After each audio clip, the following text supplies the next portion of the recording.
Hey, what up, guys? So I'm coming here this morning. I want to do my weekend recap from last weekend. We had 3 different cards take place in 2 days.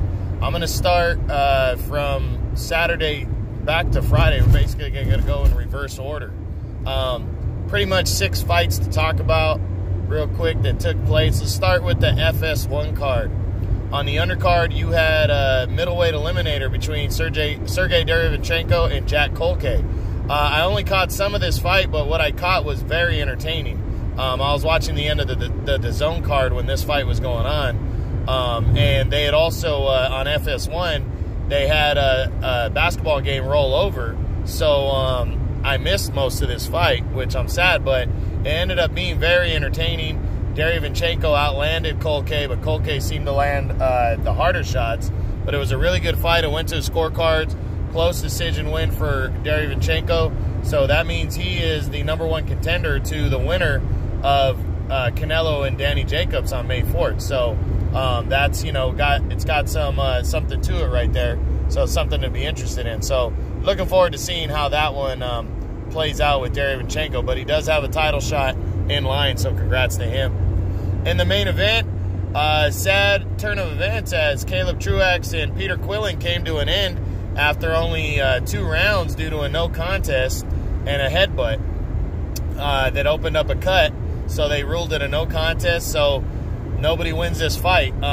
It was a final eliminator to get in line for a title shot at the IBF belt, which is currently held by Caleb Plant. I don't know if a rematch is going to take place. I know Peter Quillin said he wanted one. I'm sure Caleb Truax would want it too, just to get back into it. I do believe these two will fight, but it's probably not going to take place till later in the year now, as they got to repair that cut on, I believe it was Truax that suffered the cut. So, sad turn of events for the main event on FS1. Let's jump to the DAZN card that took place. I'm just going to talk about the co-feature in the main event. In the co-feature, you had Diego De La Hoya returning, fighting at featherweight.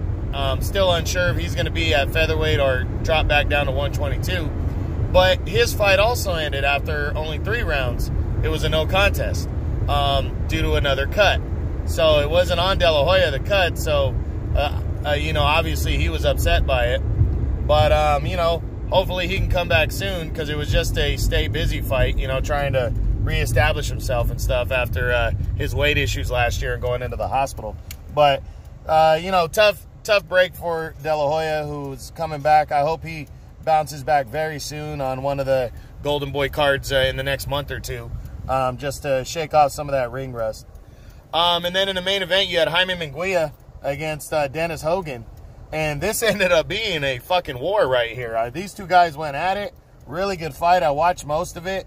Munguia just, he was landing good, hard shots. It was very similar to that of his fight back in January against Japanese contender Takashi Inoue. But this time, Hogan was actually more in the fight than Inoue was in that fight. It wasn't so one-sided for Munguia. Hogan was landing good shots. He hurt Munguia a couple times. Went to the scorecards.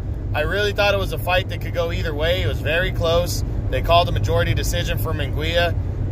Hogan wants a rematch, but Munguia didn't say anything about a rematch. Now I'm hearing he's probably going to come back in July or September. But, yeah, just a very close fight. I think the weight is bothering Munguia. I think he needs to move up to middleweight as quick as he can, because eventually he's going to get caught off guard and lose to one of these 154-pounders because he's trying to cut so much weight. And, that's it on that card. So you should go back and check it out on DAZN. That was a very good fight. And now we're going to go to the ESPN card, which was on Friday of last week.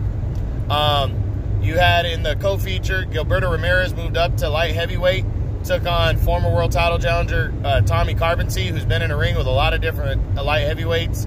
He's been kind of a journeyman. He also has a win over Chad Dawson, so not a bad fighter. Ramirez dominated him, though. Picked him apart.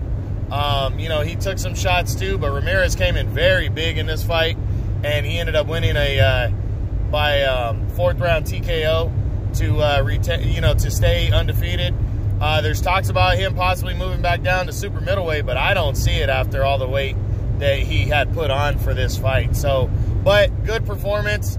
If he goes back down to 168, he's got a couple options from what I'm hearing. If he stays at light heavyweight, he's got even more. So we'll talk about that later, you know. But yeah, a good performance. Congrats on the win. And then in the main event, Vasily Lomachenko and Anthony Crolla. Oh my Lord! If Lomachenko, if you don't think he's the best fighter in the world, you are tripping. Now, Anthony Crolla, if you didn't know him, he's a former world champ. I had him 10th in the world at lightweight. Not a bad fighter, but always had a great chin. You know, he got up against Linares. He took a knockdown against Linares, got up, finished the fight. He went 12 rounds with Linares twice. And Lomachenko just went out and fucking murdered Crolla. I mean, face planted him with a knockout of his right hand. You know, this guy is amazing. He is so good. He absolutely destroyed a solid fighter. Not a great fighter, but a very solid lightweight. He absolutely destroyed him and face planted him. Great performance out of the pound-for-pound king of boxing. I really love watching Lomachenko fight. In my opinion, the most talented fighter I've ever seen. So, you know, very good performance. Can't wait to see him again. You know, we'll talk about what he's doing next when I do my what's next on Lomachenko in the next week or two. But dear Lord, what a fucking performance. Great fight. Go back and check it out. It was on ESPN Plus. If you haven't downloaded it or ordered that yet, it's only $4.99, guys. You're missing out. There's UFC. There's the 30 for 30s. There's a lot of different things you can watch on ESPN Plus. And then DAZN, you get Major League Baseball now with all the combat fights that they have, like you know, the MMA. You got Bellator's on there.